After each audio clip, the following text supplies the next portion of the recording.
Hello, everybody, and welcome to Fire and Forte. And wow, delighted to introduce and welcome Peace Mitchell, who is a big name in Australian business. There's no other way that I can say it. So thank you for joining us, Pete. Oh, thank you for having me. I'm really excited to be here today.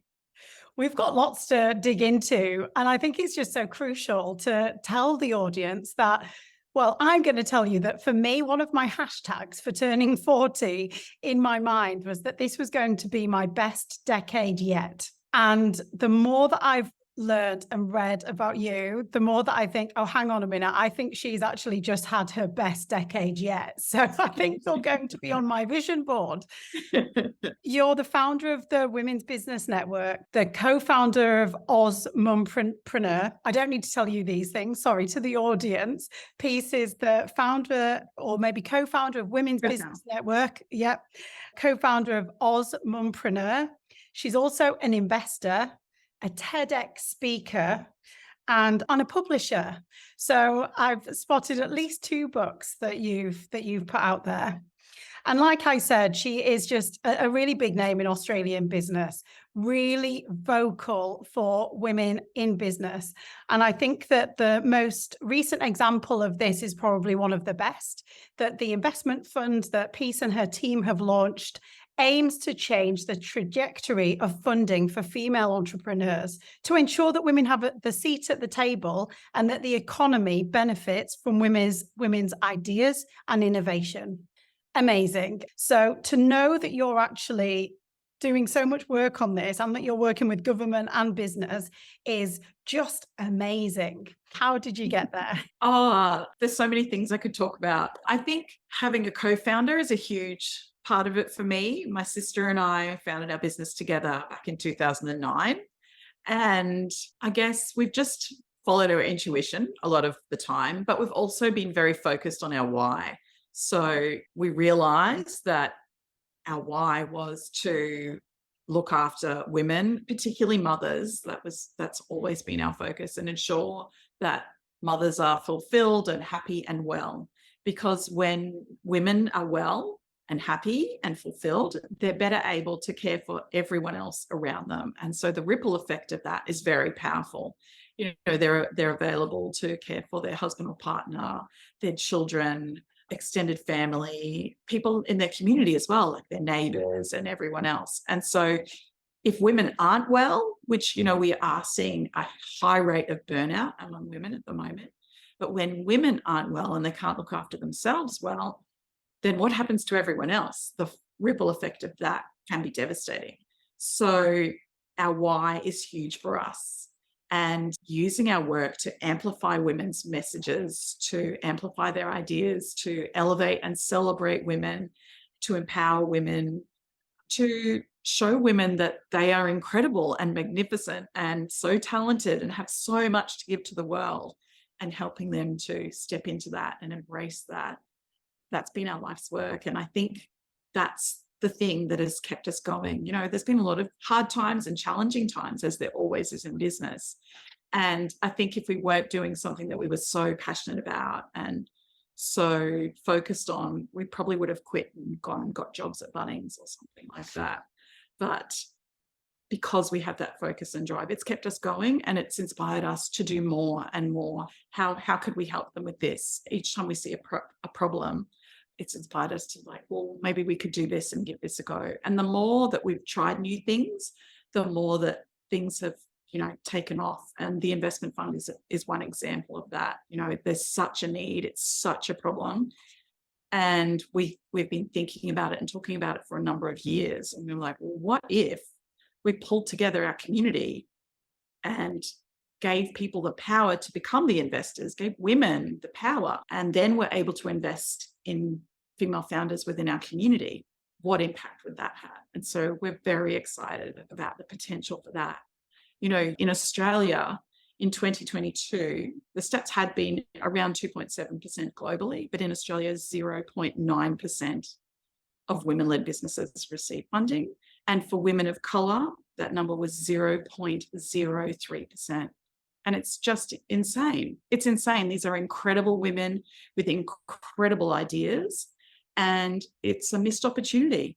that investment should be going to these incredible women, and their ideas should be out in the world, making a difference to the world. Because what we've seen through our work is so many of the women that we work with are leading purpose-led businesses that are having a very positive impact on the world and are changing the world in lots of ways, in sustainability and innovation and education and health across all areas. But these women aren't getting the capital and funding that they need to take these business to a global level. So that's what we're working on. Yeah, good for you. Thank goodness that you exist and your community exists. The top quartile of businesses with diverse boards in the UK are 25% more profitable when they've got women on their boards. Now, you probably know a lot more about how women operate. Maybe there's some element of caution, I don't know, but they seem to manage and lead and own businesses for a sustained period. One of my recent guests runs an independently owned media business, and she's had it for almost 30 years. How often do you hear that? I'm so glad that you talk about unleashing this kind of confidence, ability, the ideas and the innovation, because it's needed, isn't it? Not only is it incredibly rewarding for the person that does it, who can fulfill their potential, the world needs it. The world does need it. And yeah, women do have a lot of incredible qualities that they bring to business. So feminine leadership consists of things like following your intuition, being really good at communication and interpersonal skills, and lifting others up. And what we see is when women employ other women, they're better able to give flexibility and work with women because they understand the challenges that those women are facing.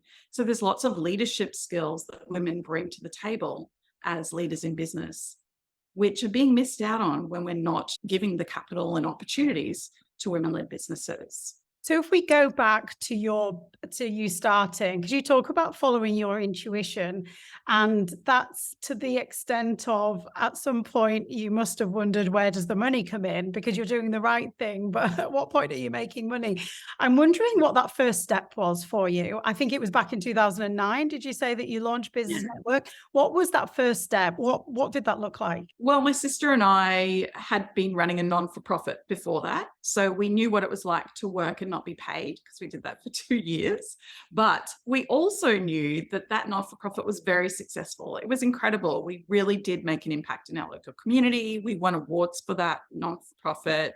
We got a lot of media attention, and it really was a successful endeavor. So we knew that we had the skills that we needed to get a business going and off the ground, but we weren't being paid at all in that organization. And so I guess that's kind of where the idea was, that we could take this idea of having support and a community and a place for women to come together and take it national and have an online community. That's where it began. And I guess we've learned a lot over the years. And in those early days, we weren't charging very much, so we weren't making a lot of money. And so we've learned a lot of those kind of lessons over the time. But it's an incredible community, and the women who we've attracted to that community are just the most beautiful and generous and kind people, and they all support each other and help each other along the way. And yeah, I do believe that we rise by lifting others, and that's what our community is all about. And it's got 70,000 members. Is that correct? Yeah, we've got 70,000 subscribers to our newsletter. We've got followers across social media as well, Facebook, Instagram, LinkedIn. And yeah, it's a beautiful community. That's absolutely huge to think about that, how that cascades down, to have 70,000 educated or continuing to get educated women that are being exposed to things that you might not easily be exposed to, especially with your business, AusMumpreneur. I know that you've got a podcast and it talks through some of the fundamentals of running a business that it's actually quite hard to access that information. I think I listened to one about the legal considerations around intellectual property, and that stuff is so important and yet so alien and complicated if you've never launched a product before, isn't it? I mean, how many people know about that unless you get access or pay for a lawyer, and you've enabled that kind of access? Yeah, and that's the beauty of our community as well. We've got people within the community who have that legal expertise. So when someone says, oh my gosh, this has happened, I need a lawyer, can you recommend someone? straight away we've got someone within our community who's also a mum, who's also a woman, who we know will look after them. I think that's really the value of having a community like this, is having access to those connections that you need to help support you in your business, because it can be really isolating, incredibly isolating, to start a business from home. You know, the AusMumpreneur community has a lot of women who have babies and young children, so they're not able to get to traditional networking events or conferences, and they're not able to go and work in a co-working space often because they have to be at home. And so to have a space online where they can come together and connect and ask questions and, you know, get through those hard days, but celebrate the wins on the good days as well, like, that's really important. That community support is so important.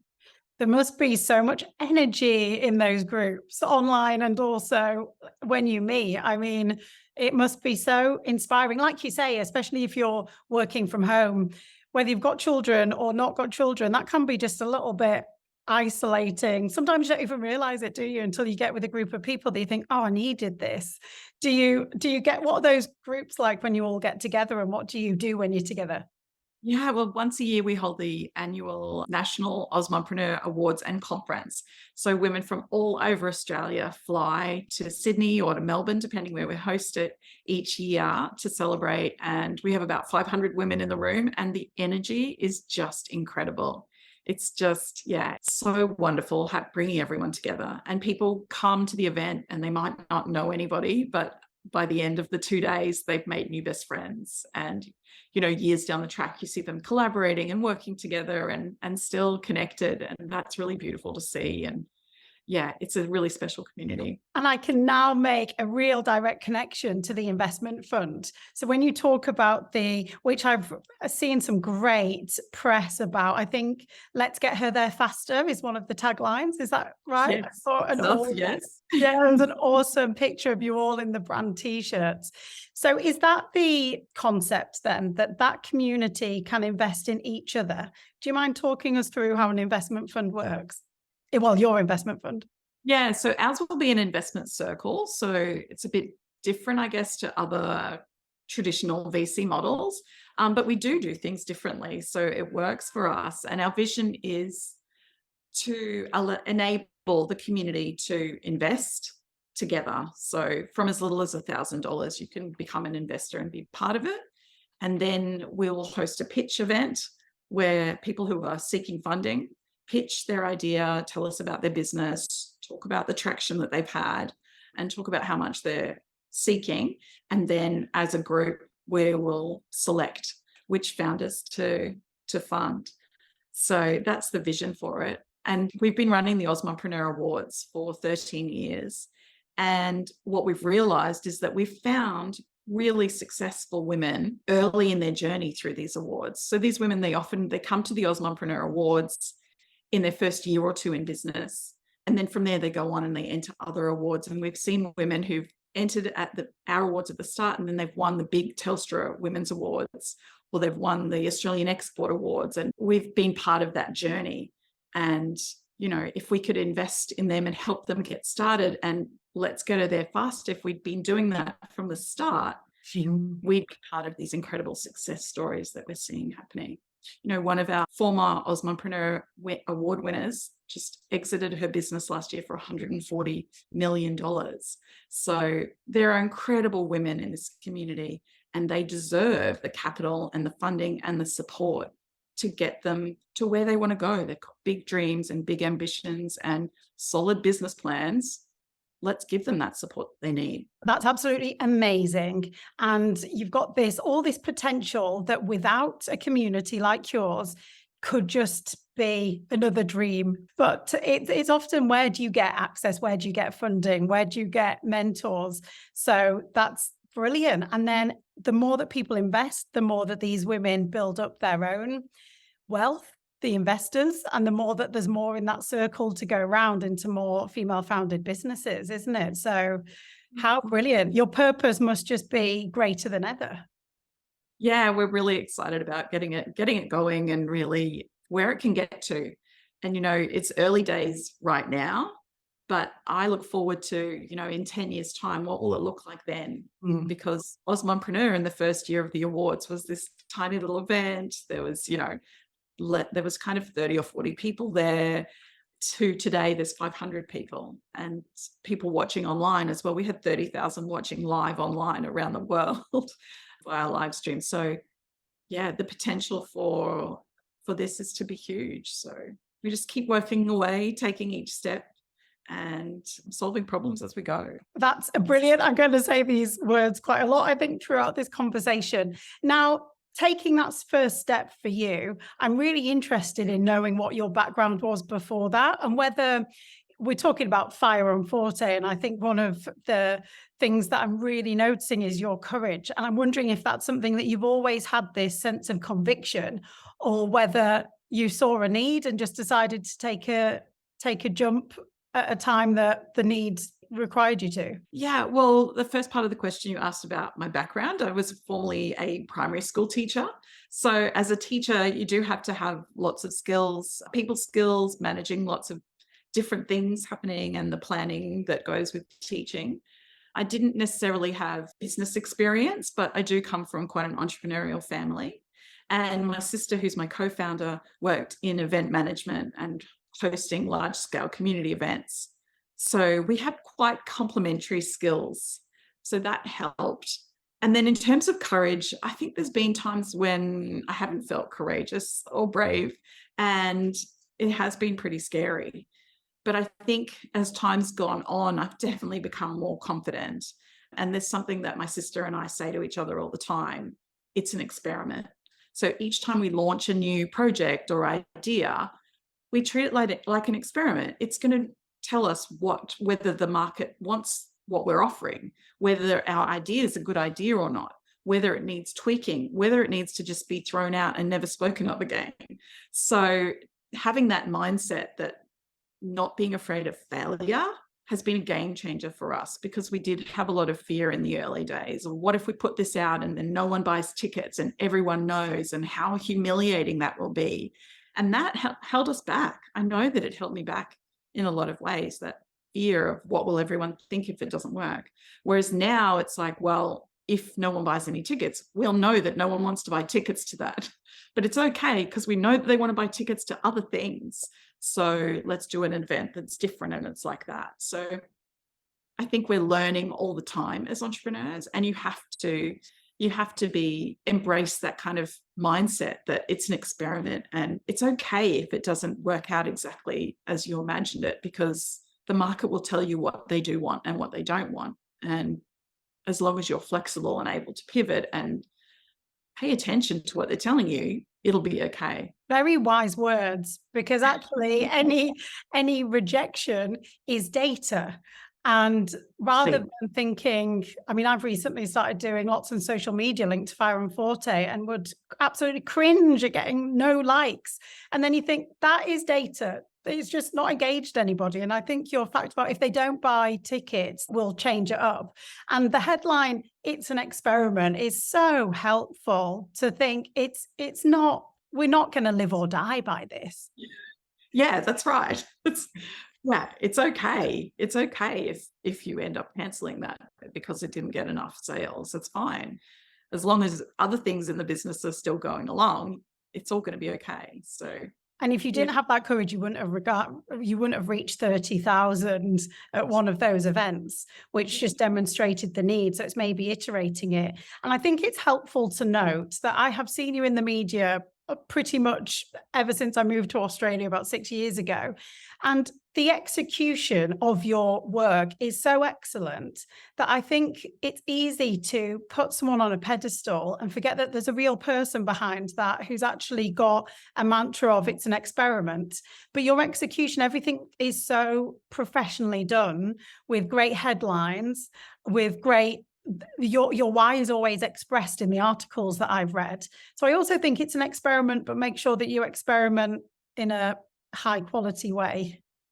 yeah, definitely. Definitely. We always put out our best work and our best ideas, but to know that our best ideas might not be the thing that resonates with our audience, and that's okay, I think is important as well. But yeah, we always do We try and do our best every time, but it doesn't mean, even if you've done an incredible job, it doesn't mean it's the thing that people want to buy.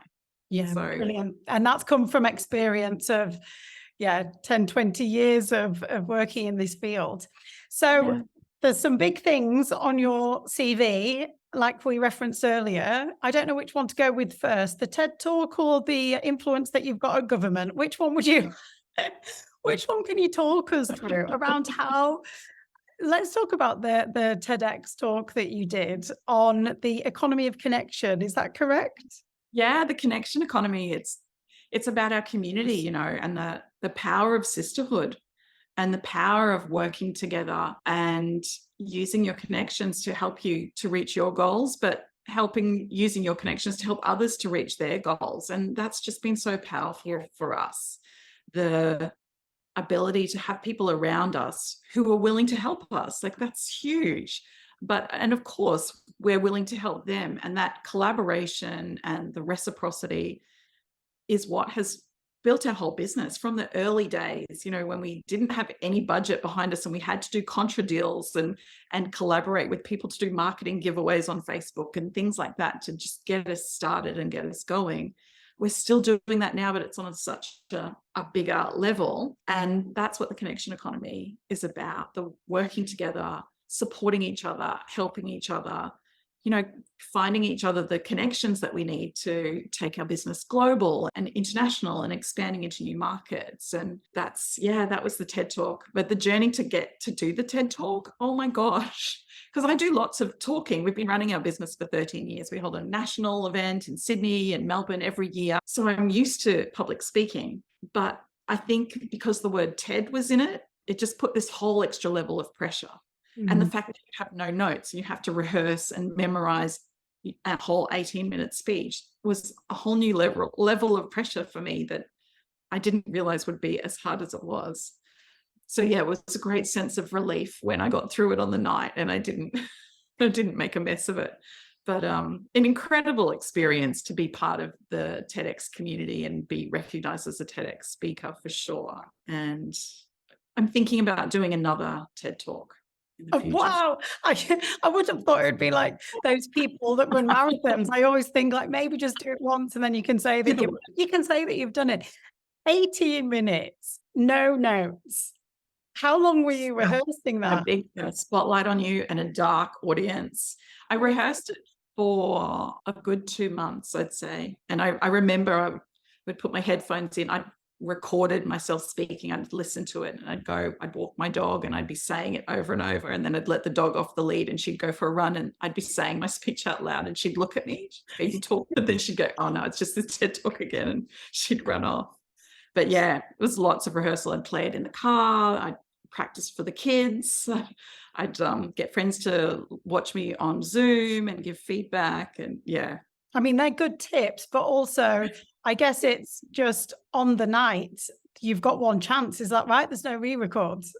Exactly. If you make a mess of it on the night, that's it. And there was one of the guys on our night, he went so well, got all the way to his last line and forgot his closing line. Yeah, and made a mess of it. Oh, that's heartbreaking. That was my worst fear, that would be what would happen, but I was okay. So. Yeah. Okay. Well, good on you for more courage to go doing that again. And you've also been working with local and federal government on various initiatives to help fund female entrepreneurs, mumpreneurs or parents. Can you talk to us about how you've gone about doing that? I mean, where do you even start? Do you give them a call or do they call you? Yeah, we've always had to reach out to them to get the conversation going and the relationship going. But they're just people, you know, it's organizing a time to have a chat with them, putting together, you know, professional materials to talk about why you want to meet with them, why it's so important and what you're trying to achieve. And sometimes it doesn't go anywhere. Sometimes it's just a nice chat and you've just made a new friend. And other times it does have an impact. You know, we lobbied the Queensland state government and they announced $1 million in home-based business grants for home-based business owners, and that was huge. We worked with our local government and changed legislation so that the planning was more inclusive so that there was access for parenting rooms and wheelchair access and inclusion at that kind of a level, as well as a grassroots level. And we've been working with federal government as well to get more recognition for home-based business, for mompreneurs in particular, because it's a hugely growing demographic. More and more women are starting businesses from home for a whole host of reasons, but that flexibility and family time is a huge one. And yeah, we just keep knocking on that door and just keep saying, we're here, we're doing this. How can you help us? How can you support more of these women to achieve these goals? Because the benefits aren't just at an individual level. It's not just helping that woman, it's helping her whole family. And then the statistics show that when you help empower one woman financially, the flow-on effects for that community are huge. And then when you look at it on a national level, the economic contribution of women running businesses is massive. It's worth billions of dollars. So just repeating that message and getting that message through to them it's important to do. And that's what we're trying to do. A real game changer in the way in which we operate, which is maybe one of the good things from COVID, to be discussed. But the fact that maybe because needs must, people were founding their own businesses, but then hopefully many have found their skills and their potential. But what about the persistence that you've needed to work with government? Or are there any skills? You talked about a very professional plan that you need to go with. Is there any skills that from your years of experience you've needed to pull together? Any skills around resilience as well to just keep that fight going? Yeah, I think if we didn't have such a strong why, and if I didn't have my sister beside me through all of it, I think we probably would have quit earlier. But that, we're very focused on supporting women however we can. And that's kept us going. And, you do get knockbacks, but like I said before, it's an experiment. You have to keep trying, and sometimes it works and sometimes it doesn't. But the more times you try, the more likely you are and the closer you are to getting a yes. And you've got these wins on the board, I imagine, as well, which must be encouraging to know, well, now to have got that $1 million grant in Queensland would go, well, can you imagine seeing that much money being passed? So that it's possible. Yeah, definitely. And I think that's a key, instead of looking at, for entrepreneurs, instead of looking at how far you have to go, it's reflecting on how far you've come, from day one to where you are now. You've achieved so much. And I think people get caught up in, all the things that they want to do and that they haven't achieved yet. But actually, it's important to recognize all of those wins that you do have on the board. And I think your awards are probably really helpful for that, because then they've got something official to say, I've got this award that I can look at and can motivate me. Yeah, absolutely. And the awards are incredible for that. Seeing what other women have achieved is incredibly inspiring. And even for us as the organizers of the awards each year, we're just so inspired by the women that we uncover, because every year we find new women who are doing incredible things and building these amazing businesses. And we feel pretty privileged because often we're kind of the first to discover them. Their customers obviously know who they are, but other kind of government entities or business organizations at that higher level don't know about them yet, but we find them. So that's really exciting and inspiring. And that you can make a difference and and amplify their message. Yeah, and give them a community and that support. Like it's huge because often these businesses that are, they're in their first year or two and they've had high growth. So that's what happens. Like high growth is exciting, but it's a lot. It's a lot of work, and they often need that huge support. They need to start outsourcing things and a supportive community around them to develop their strategy and those kinds of things as well. And other people who get it, because often as entrepreneurs, the other people that you have in your life aren't always business owners, and so they don't understand why it's so hard or the challenges you're facing. So having this community for these women is really, really important. Like you say, burnout is real and so easy to get there. I think I always remember a consultant saying to me, he'd started his own business, and he said, when it's your own business, you feel like you should never leave a business opportunity. So he was working weekends and saying it was so hard to stop because he just didn't want to leave any money on the table. But that's that's untenable, that you can't do that. Yeah, absolutely. The gender gap on burnout has doubled for women since the start of the pandemic. So it's huge. It's a real problem. Women are working harder than ever and are burnt out more than ever, and unfortunately we see women who are hospitalized with burnout within our community. And we need to get that message out there that you do not have to be working around the clock. You don't have to work all night and all weekend. That's not sustainable. It's not healthy. And it actually isn't good for your business either. In the early days in our business, we know firsthand, because in the early days in our business, we used to work really hard, put the kids to bed and then keep working at night, work all weekend, never take a break. And you get to the point where you start resenting the business. And then of course your customers pick up on that. Energy is real. And so people can feel that and they can sense that. So you're working so hard, but you're not seeing any results. You're actually better to step away, to take a break, to make sure that you are investing in your self-care and to be working on your business during working hours, whatever those working hours are, but then having time for yourself, for your kids, for your family. It's really important. It's really important to maintain that sense of balance between working on your business and, those goals that you have, but also looking after yourself, because, no one's coming to save you. No one's going to do that for you. You have to look after yourself, and you are the most important asset in your business. So if you go down, what's going to happen to the business then? Getting that message out to women is really important, because the hustle culture, the bro culture of just working constantly it's out there, and it's a message that we're hearing all the time and we're seeing all the time. But it doesn't have to be that way. You can run a successful business and also be happy in the rest of your life, and be healthy and have time for yourself and time for your family.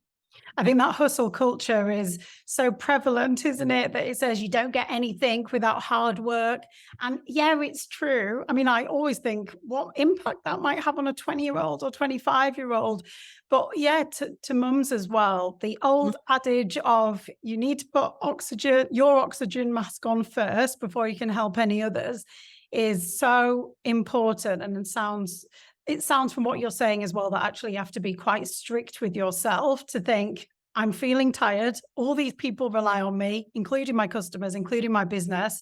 I actually have to force myself to have a break. Yeah, and sometimes it is that way that, we're quite busy within our business, but I have to say, that's it.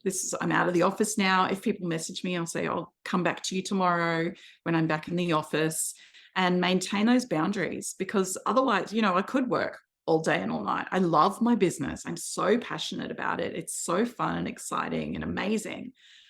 But I know that if I don't have those boundaries in place, if I don't invest in my own time just for me and time with my family, that it'll just take over everything. And so that's been really important for me. And I do things like I delete all of my social media apps on a Friday afternoon and then reinstall them on a Monday, so that I can just take that weekend to just breathe and have that downtime. And then I can come back Monday morning and all refreshed and ready to go. And really, I haven't missed that much over the weekend of people trying. There hasn't been any emergencies. It's been okay. Yeah, but very good practical tip. And it's a psychological trick, isn't it? The red alert, that you think, oh, I've got this red alert on Instagram, and you're drawn to it. And it's another follow recommendation, or it might be some likes. You don't need to look at that. So the advice about deleting apps is a great one, I think, for everyone's mental health, whether you're in your own business or not, to be honest. Yeah, absolutely. Absolutely. I'm talking to a lot of women at the moment who are interested in changing careers in their 40s.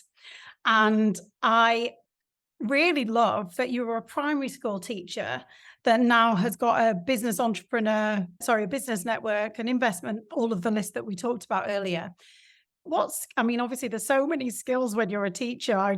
That's another long list, isn't it? What were the skills that were transferable that you see from your days teaching to what you're doing now? I think I was very creative as a teacher. So coming up with new ideas and exciting projects and things we could do with the class has transferred really well to entrepreneurship, because you're always problem solving and coming up with new ideas and thinking on the spot as well. As a teacher, you often have to make quick decisions because you've got this class waiting for you, and then all kids are asking different questions. So you have to be, when you're on, and you have to be across all of that. I think that's been one thing. Communication, though, as well. As a teacher, you're speaking to an audience all day, every day. And so that's been really a good grounding for me to then take that and then be speaking to a community. What else? I don't know. There's probably a lot of other things. I haven't really, thought about that much. I mean, they're more than enough, aren't they? The creative element is problem solving, connecting the dots is actually more what creativity means than being good at illustrating or something, isn't it? So, and thinking on your feet, wow, that's a extremely valuable skill, especially when you've got maybe a community leaning on you, or you need to decide on your events. Yeah, absolutely. And being able to pivot and change the plan and be flexible has been huge for us. And through COVID, we'd been holding in-person events every year. And then we tried to hold one in 2020 and then had to quickly pivot it to an online event. The ability to do that. I know that a lot of business owners couldn't do that, but that was a skill that we had, that we were able to do, and something that kept us going for sure. Excellent. And Katy, your sister, I'm going to have to make sure that I reference her to have both of you working on that as well. So this is what I think we do. It probably helped with the pivoting decision. Now, you've referenced that you're a mum. So you're a mother of how many? I have 4 children. I have 3 boys and a girl as well.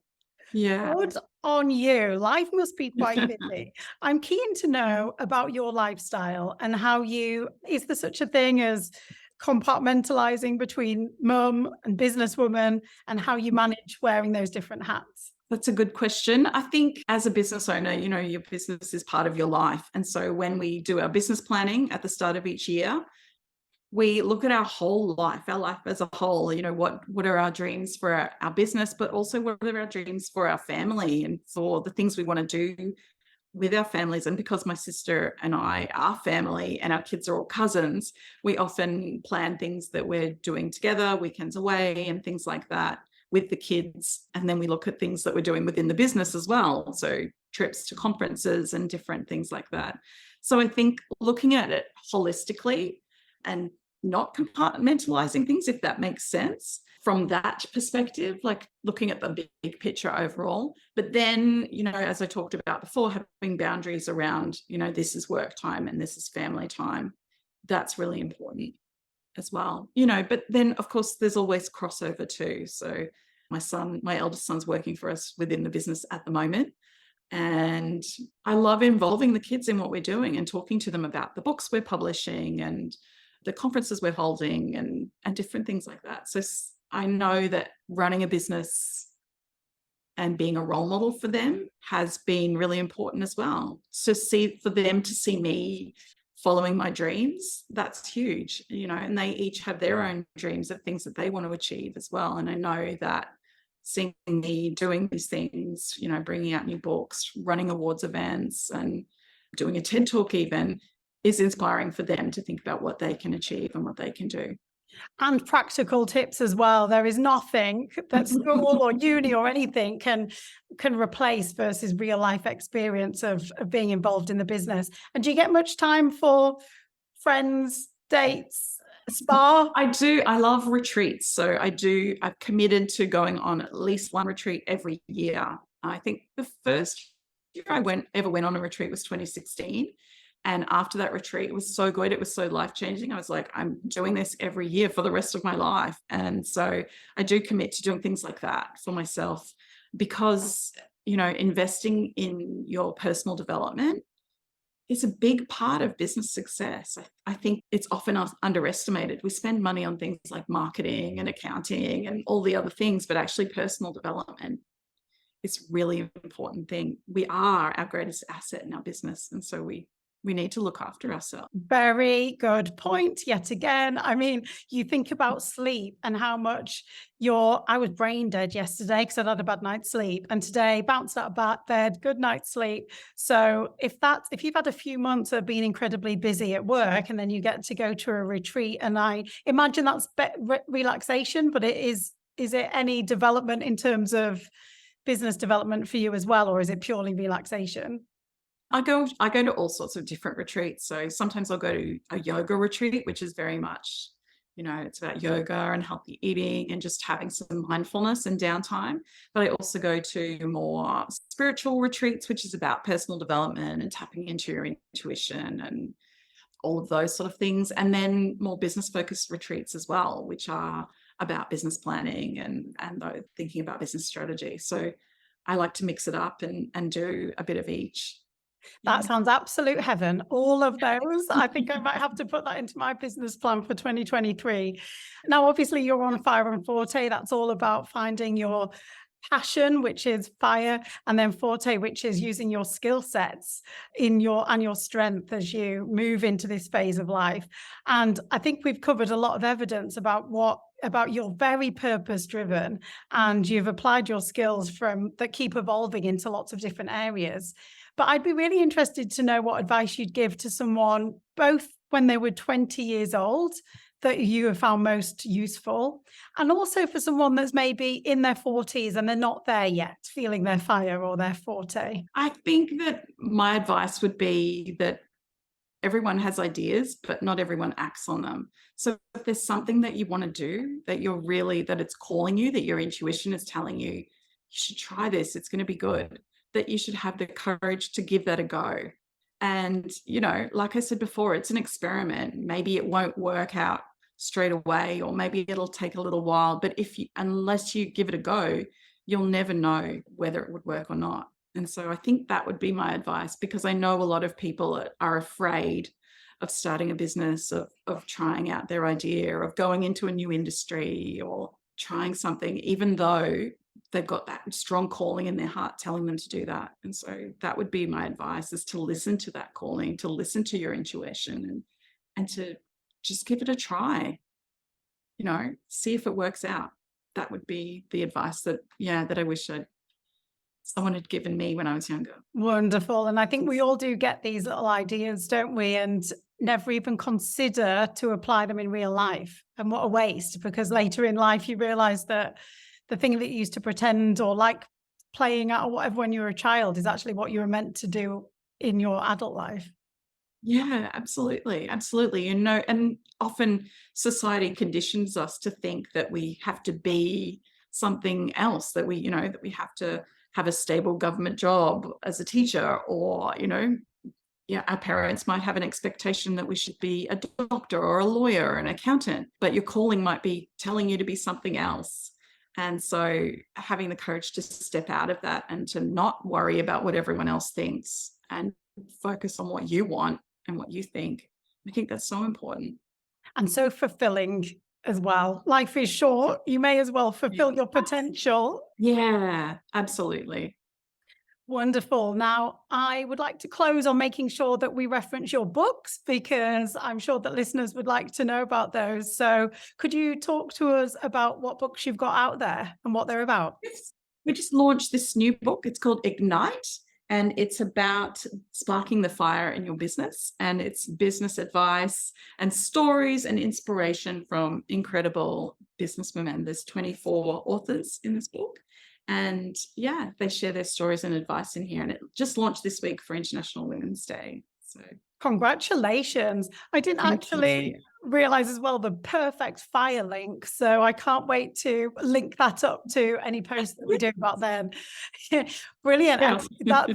That would be awesome. With 24 people contributing to that as well. So essentially you've got 24 stories within one book. Yeah, absolutely. And I love it. They've each written a chapter. So you can read a chapter before bed each night and then wake up feeling inspired and ready to go. That's awesome. I will definitely link that, and that looks really good reading. And have you got another book as well? Yes, we've published a number of books, but we've got a new Okay. one. Women Leading the Way is launching next month in London at the London Book Fair. So we're very excited about that. And that's another anthology, a collection of women sharing their stories of leadership and how they lead in the workplace. Thank you for these books. I think they're both going to do really well. I can't wait to get my hands on them. Thank you so much for spending an hour with us on Fire and Forte. There's been so much practical advice, loads of inspiration, and thank you for all the work that you're doing for women in Australia and beyond, because I think this is really motivating. Thank you so much. I really enjoyed this conversation. Take care.